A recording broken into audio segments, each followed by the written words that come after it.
કેમ છો મારા વહાલા વિદ્યાર્થી મિત્રો? મારું નામ છે જયેશ રાઠવા અને તમે જોઈ રહ્યા છો નચિકેત સ્ટડી. મિત્રો, આપણે ગયા વિડીયોની અંદર સ્વાધ્યાય 1.2ની શરૂઆત કરી હતી અને સ્વાધ્યાય 1.2માં આપણે દાખલા નંબર 1થી લઈને 4 પૂરા કરાવ્યા હતા. તમે જોઈ શકો છો વિડીયોની અંદર મિત્રો કે 1થી લઈને 4 દાખલા આપણે મસ્ત રીતે લખીને તમને સમજાવ્યા પણ હતા કે કેવી રીતે શું કરવાનું છે. ક્લિયર છે? હવે મિત્રો દાખલા નંબર 5થી આપણે શરૂઆત આજે કરવાની છે. દાખલા નંબર 5, 6 અને 7 1.2માં બાકી રહી ગયા છે, એ આપણે આ વિડીયોમાં પૂરું કરી નાખશું. ક્લિયર છે? ચાલો, દાખલા નંબર 5 સૌથી પહેલાં રકમ લખીએ, રકમ વાંચીએ. સાબિત કરો કે 8 - √6 અસમય છે. હવે તમને મિત્રો જો તમે એ વિડીયો જોયો હશે ને તો તમને 100% આવડી જ ગયું હશે કે આમાં શું કરવાનું છે. બરાબર છે? આપણે અમુક સ્ટેપ બાય સ્ટેપ્સને ફોલો કરવાના છે. એ સ્ટેપને ફોલો કરશું એટલે આપણો જવાબ ઓટોમેટિકલી આવી જશે. એકચ્યુઅલમાં જવાબ તો નહીં જ આવે આપણો. બરાબર? જવાબ નહીં આવે મતલબ કે જવાબ લાવવાનો જ નથી મિત્રો. આપણે માત્ર ને માત્ર સાબિત કરવાનું છે. એટલે કે અમુક સ્ટેપ લખવાના જ છે, બીજું કંઈ નથી કરવાનું. ચાલો, સૌથી પહેલાં શું કરવાનું તો કે આ જે સંખ્યા આપણને આપી છે ને, આ સંખ્યા આપી છે એને આપણે ધારવી પડશે કે આ સંખ્યા એ સમય સંખ્યા છે. એકચ્યુઅલમાં તો આ સંખ્યા કેવી છે? અસમય છે એવું આપણને આપેલું છે, પણ વિષય કયો છે મિત્રો? ગણિત છે. અને ગણિતમાં તો ભલે ખબર હોય કે આ જ છે, પણ છતાં પણ એને સાબિત કરવું પડે. બરાબર? એટલે સૌથી પહેલાં આપણે આને ધારીએ કે આ અસમય નથી, આ તો સમય સંખ્યા છે એવું આપણે ધારીએ. તો લખો કે ધારો કે કઈ સંખ્યા છે તો કે ભાઈ 8 - √6 એ સમય સંખ્યા છે. એ સમય સંખ્યા છે. સમય સંખ્યા છે અને સમય સંખ્યા હોય એનો મતલબ કે આ સંખ્યા એટલે કે 8 - √6 બરાબર આપણે a ના છેદમાં b એવું લખી શકીએ છીએ. a અને b શું છે તો કે a અને b તો અવિભાજ્ય પૂર્ણાંક છે. a અને b એ અવિભાજ્ય પૂર્ણાંક છે. અવિભાજ્ય પૂર્ણાંક છે. અવિભાજ્ય પૂર્ણાંક હોય એટલે મિત્રો સમય સંખ્યા પણ આપણે એને બનાવી જ શકીએ છીએ. બરાબર છે? ચાલો નેક્સ્ટ. હવે આપણે શું કરવાનું તમને યાદ છે ને કે આ જે √6 છે એટલે કે રૂટવાળી સંખ્યા ત્યાં રહેવા દેવાની, બાકીની બધી સંખ્યાને બરાબરની પેલી સાઈડ ટ્રાન્સફર કરી દેવાની. એટલે 8 છે એને બરાબરની પાછળ જવા દઈએ તો શું બનશે? -8 બનશે. એટલે આપણે કરીએ કે અહીંયા શું બનશે? √6 તો રહેશે જ, -√6 બરાબર a ના છેદમાં b.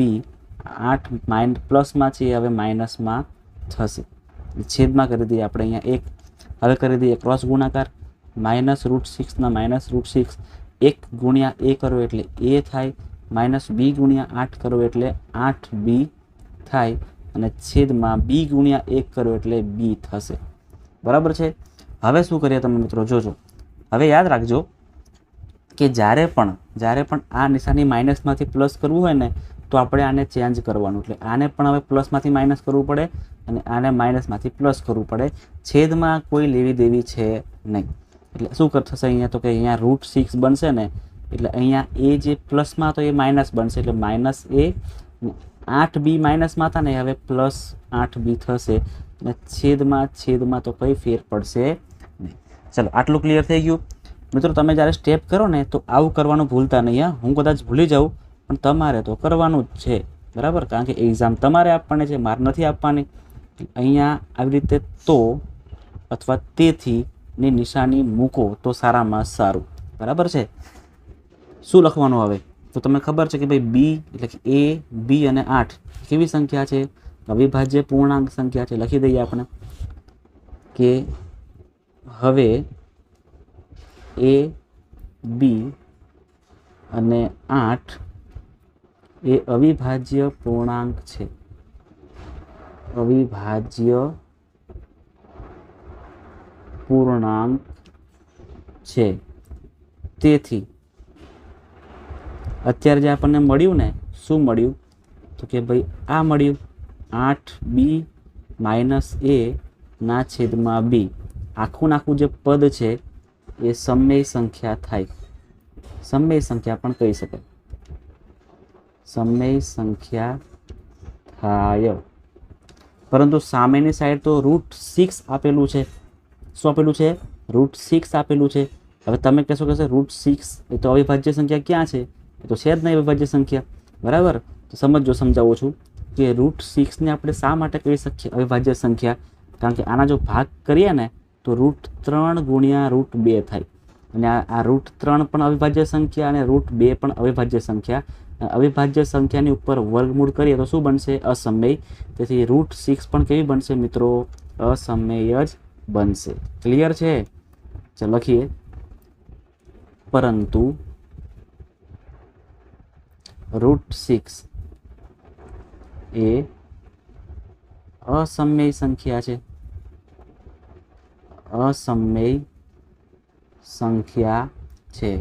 તેથી બરાબરની બંને જગ્યાએ તમે જુઓ કે બરાબરની આગળ અસમય, બરાબરની પાછળ સમય, આવું પોસિબલ થાય નહીં. તેથી આપણી ધારણા ખોટી હતી એવું કહી શકાય. તેથી આપણી ધારણા ખોટી છે, કારણ કે બંને વચ્ચે શું જોવા મળે છે? બંને વચ્ચે શું જોવા મળે છે? બંને વચ્ચે વિરોધાભાસ જોવા મળે છે. બંને વચ્ચે વિરોધાભાસ જોવા મળે છે. ક્લિયર થઈ ગયું? ચાલો દાખલા નંબર 6 કરીએ આપણે હવે. નેક્સ્ટ, સાબિત કરો કે √11 - √6 અસમય છે. તમને મિત્રો યાદ હોય ને તો આપણે દાખલા નંબર 2 જે કરાવ્યો હતો ને એ સેમ આને જેવો જ દાખલો હતો કે ભાઈ 11માં પણ રૂટ અને 6માં પણ રૂટ, બંને જગ્યાએ રૂટ છે. તો શું કરવાનું? કંઈ નહીં, આપણે જે સ્ટેપ કરે છે એ જ કરવાના, વધારે થોડી કંઈ કરવાનું છે. ચાલો કરીએ. સૌથી પહેલાં ધારવાનું. તો ધારો કે એક મિનિટ બ્લુ પેનથી કરીએ. √11 - √6 એ સમય સંખ્યા છે. એ કેવી સંખ્યા છે? એ સમય સંખ્યા છે. સમય સંખ્યા છે મતલબ કે આના બરાબર શું લખવાનું? સમય સંખ્યા મતલબ કે આના બરાબર આવશે √11 - √6 બરાબર a/b. અને a/b નો મતલબ થાય કે એ અવિભાજ્ય પૂર્ણાંક છે. ab એ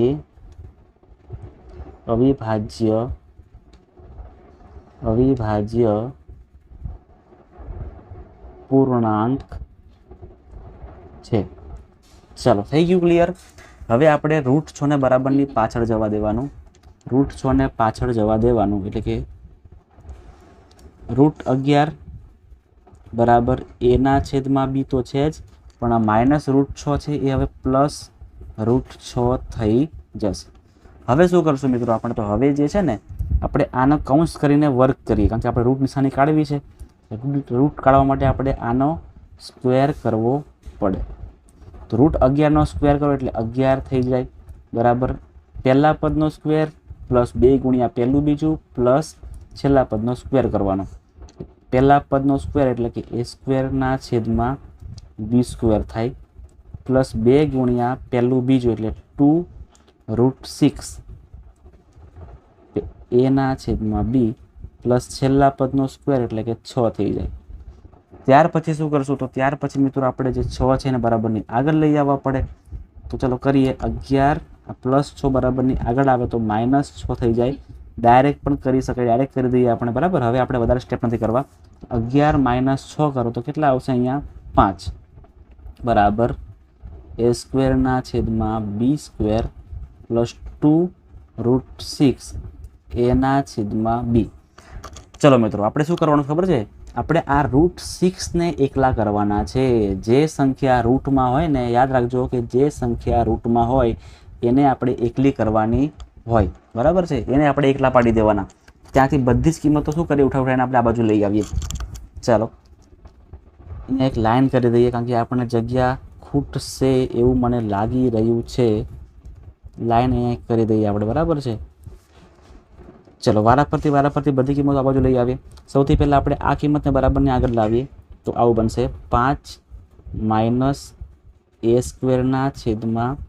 a²/b². અહીં શું વધશે હવે? 2√6 a/b. અહીંયા કરવું પડશે ક્રોસ ગુણાકાર. b² ગુણ્યા 5 એટલે 5b² -1 ગુણ્યા a² એટલે a² જ થાય અને છેદમાં છેદનો ગુણાકાર એટલે બી સ્ક્વેર ગુણ્યા 1 એટલે બી સ્ક્વેર જ થાય. આ બાજુની સાઈડ 2√6 એના છેદમાં બી તો છે જ. ચલો મિત્રો હવે શું કરીએ, હવે આપણે 2 ને ગુણાકારમાંથી તો ક્યાં આવશે, હવે છેદમાં આવશે. એ ગુણાકારમાં છેદમાં આવશે અને બી ઉપર આવશે, એવું સેટઅપ કરી દઈએ. ચલો એટલે અહીંયા 5b² માઇનસ a² છેદમાં b² ગુણ્યા બી ઉપર આવશે, આ 2 અને a નીચે આવશે, યાદ રાખજો. અને આ બાજુ માત્ર ને માત્ર એક √6 વધશે જે આપણને જોઈતું હતું. ચલો હવે કાપાકૂપી કરી દઈએ. આમાંથી કઈ કઈ વસ્તુ ઉડે છે તમે જો કે આ બી અને આ બી કેન્સલ થશે, બાકી બધું એવું ને એવું આવશે. 5b² માઇનસ a² લખીએ પાછળ, 5b² માઇનસ a² છેદમાં શું વધે છે તો કે 2ab વધે છે. 2ab બરાબર અહીંયા વધશે √6. થઈ ગયું. √6 એકલા પડી ગયા એટલે હવે આપણે લખાણ ચાલુ કરીએ મસ્ત રીતે કે ભાઈ a પછી b 5 અને 2 a b 2 5. હવે a b 2 અને 5 કેવી સંખ્યા છે, એ અવિભાજ્ય પૂર્ણાંક સંખ્યા છે. અવિભાજ્ય પૂર્ણાંક સંખ્યા છે.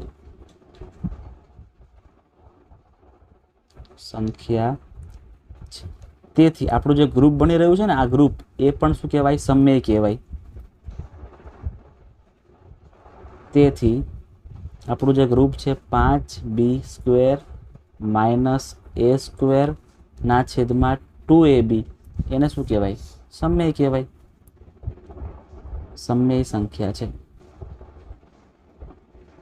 સમય સંખ્યા છે. હવે મિત્રો આ સંખ્યા એ સમય કીધી આપણે, અને √6 એ તો અસમય છે. ક્લિયર છે ને? આ સંખ્યા સમય અને આ સંખ્યા અસમય, આવું કેવું? આ તો પોસિબલ ના થાય. એટલે શું થાય છે, બંને વચ્ચે વિરોધાભાસ જોવા મળે છે. તેથી બંને વચ્ચે વિરોધાભાસ જોવા મળે, બંને વચ્ચે વિરોધાભાસ જોવા મળે છે. તેથી આપણે એવું કહી શકીએ, કે ભાઈ √11 ઓછા √6 એ અસમય સંખ્યા છે. અસમય સંખ્યા છે. અસમય છે. ક્લિયર થઈ ગયું? ચલો દાખલા નંબર 6 પણ આપણો થઈ ગયો પૂરો. અને હવે આપણો સ્વાધ્યાય 1.2 નો છેલ્લો દાખલો 7 નંબરનો પૂરો કરીએ અને આપણું સ્વાધ્યાયને પૂરું કરી દઈએ. ચલો મિત્રો, ખૂબ જ સિમ્પલ છે, આ પણ જરાય અઘરું નથી. સૌથી પહેલા ધારણા કરી દઈએ. ચલો ધારો કે આપણને જે સંખ્યા આપેલી છે કઈ, આ રહી 3√2 ના છેદમાં 5 એ સમય સંખ્યા છે. સમય સંખ્યા છે. સમય સંખ્યા હોય એનો મતલબ કે આના બરાબર a ના છેદમાં b લખાય.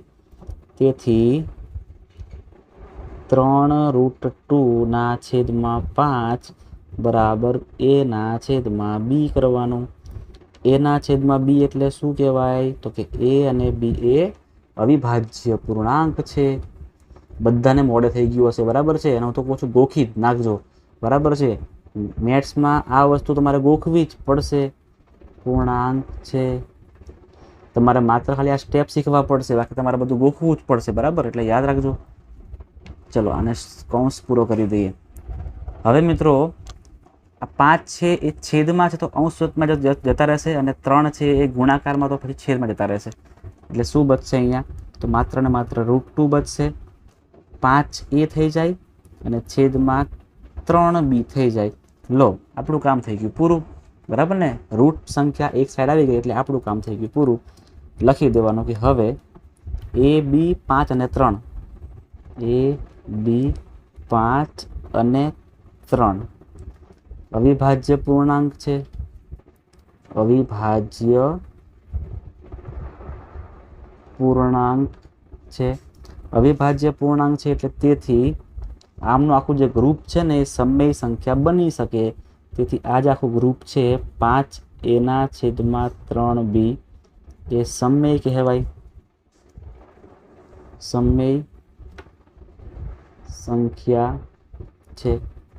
પરંતુ √2 તો અસમય છે એટલે અસમય અને આ સમય આ વસ્તુ ક્યારે પોસિબલ થઈ શકે નહીં.